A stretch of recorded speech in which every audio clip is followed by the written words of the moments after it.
एक पिता जिसने अपनी बेटी को पढ़ने से रोक दिया था और एक दिन वो अचानक हॉस्पिटल जाता है और हॉस्पिटल से जब वो वापस आता है तो अपनी बेटी से कहता है कि बेटा इतना पढ़ो कि तुम एक दिन डॉक्टर बन जाओ। बेटी का जो दिल का सपना था वो बेटी को अब नजर आता है और बेटी आंसुओं के साथ अपने पिता के गले लगती है और कहती है, ठीक है बाबूजी, बस इसी का मेरा सपना था और बस मुझे इंतजार था कब आप कहोगे कि मैं अपनी पढ़ाई जारी करूं।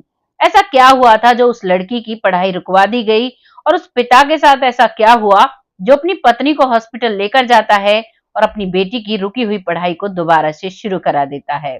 और क्या वो लड़की डॉक्टर बन पाती है या नहीं बन पाती है, आइए जानते हैं इस सच्ची कहानी में। नमस्कार, मैं महक चौधरी आज आपके सामने उत्तर प्रदेश के मेरठ के एक पिछड़े हुए गांव की सच्ची कहानी लेकर आई हूं।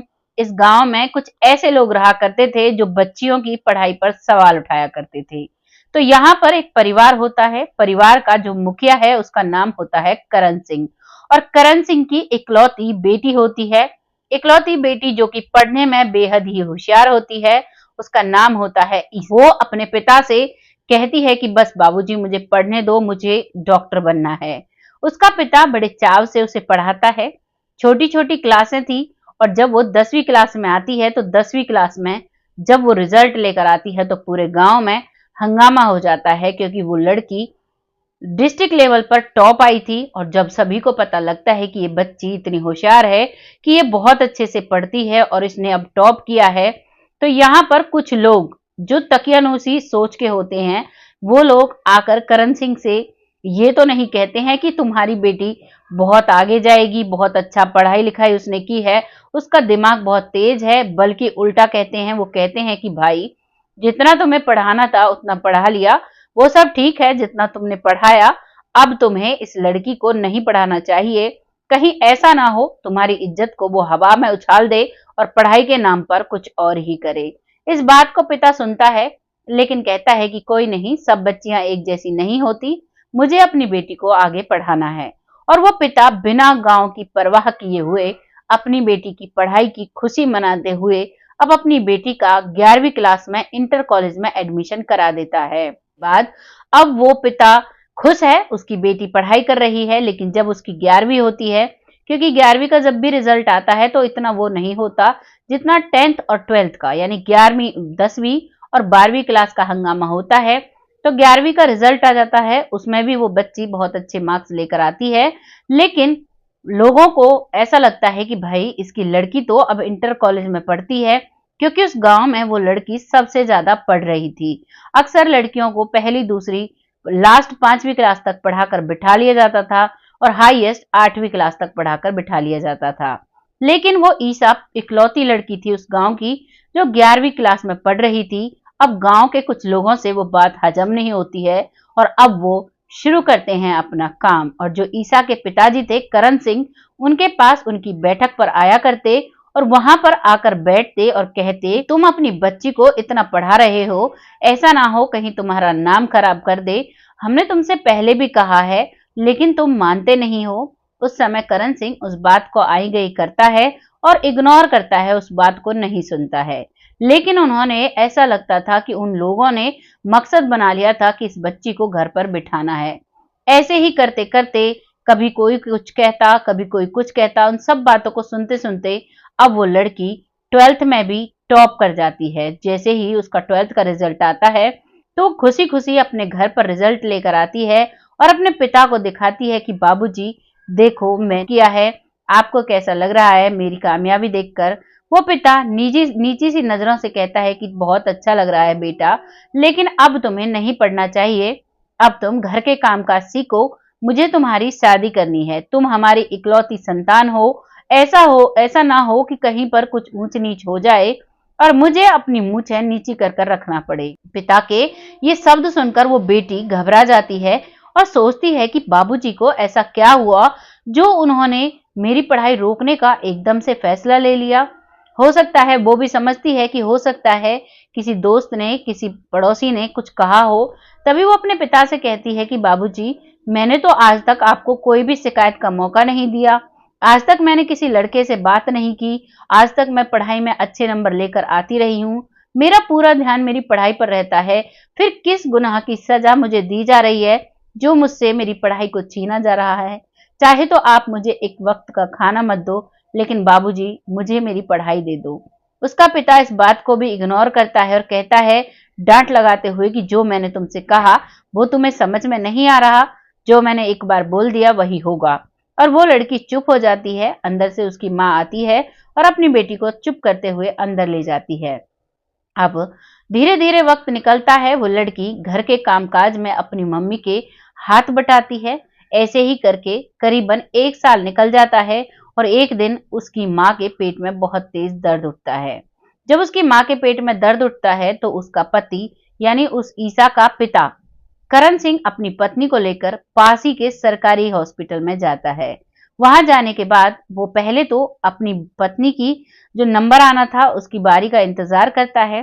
काफी समय वहां इंतजार करता है और जब उसकी पत्नी का नंबर आता है तो जब डॉक्टर के पास उसे ले जाया जाता है तो एक मेल डॉक्टर आकर उसकी पत्नी को हाथ लगाकर पूछता है कि आपको यहाँ पर दर्द है, यहाँ से पेट टाइट है, क्या हुआ है? जैसे ही वो उसकी तरफ उंगलियां करता है, हाथ करता है, करण सिंह उसको रोक देता है और कहता है कि आप मेरी पत्नी को हाथ नहीं लगा सकते। हमारे यहाँ पर कोई पराया मर्द किसी भी पराई महिला को हाथ नहीं लगाता। आप यहाँ पर लेडी डॉक्टर भेजिए। तभी डॉक्टर कहता है कि यहाँ पर कोई भी लेडी डॉक्टर नहीं है और आजकल लोग पढ़ाते ही कहाँ हैं अपनी बेटियों को जो लेडी डॉक्टर पैदा होंगी। यहाँ पर कोई भी लेडी डॉक्टर नहीं है। आपको अगर ये चीज बुरी लग रही है तो मैं इनके लिए दवाई लिख देता हूँ। उन दवाइयों को आप ले लेना स्टोर से और उनसे ही इसे आराम लग जाएगा। के शब्द मानो करण सिंह के दिल में चुभ गए हों और बस वो वहीं से अपनी पत्नी को लेकर आता है और उसके लिए दवाइयां लेकर आता है और अपनी पत्नी को घर पर लाकर छोड़ता है, उसे दवाइयां देता है। लेकिन अब वो बहुत ही उदास सा हो जाता है। वो सोचता है कि डॉक्टर ने ऐसा लग रहा है कि जो भी शब्द कहे हों स्पेशली मुझसे कहे हों।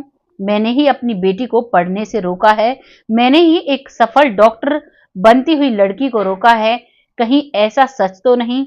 वो अपने आप से बार बार ये सवाल कर रहा था, बार बार अपनी बेटी की तरफ देखता, बार बार नजरें नीची करता, बार बार दिमाग में उस डॉक्टर का चेहरा उसके आता, उस अस्पताल की हालत उसे नजर आती कि आज तो मेरी पत्नी थी। 12 साल, 15 साल, 16 साल, 17 साल की लड़कियों को भी बीमारियां होती हैं जो डॉक्टर्स के पास जाती हैं, उनको भी डॉक्टर्स ही चेक करते होंगे। हॉस्पिटल में तो जो महिला डॉक्टर है उसका होना बहुत जरूरी है। तभी वो 3 दिन बाद अपने ही घर में बैठता है और अपने परिवार को इकट्ठा करता है। तभी कहता है कि बेटा आज से मैं तुम्हें कहता हूं, आज से अभी से तुम अपनी पढ़ाई जारी कर दो और तुम्हें एक सफल डॉक्टर बनना है और मैं तुम्हें शहर भेजूंगा पढ़ने के लिए। अपने पिता के मुंह से जब वो ये शब्द सुनती है तो मानो लड़की के पंख लग गए हों। वो दौड़ी दौड़ी आती है और कहती है क्या बाबूजी सच में आप मुझे पढ़ाना चाहते हैं? क्या अब सच में मैं डॉक्टर बन पाऊंगी? जैसे ही वो ये शब्द कहती है तो उसका पिता कहता है हाँ मेरी लाडो, आप तुम डॉक्टर बिटिया बनोगी और मैं सारे पैसे लगाऊंगा और मैं तुम्हें वक्त दूंगा, बस तुम्हें मेहनत करनी है। इस बात पर उस बच्ची की आंखों से आंसू छलकने लगते हैं।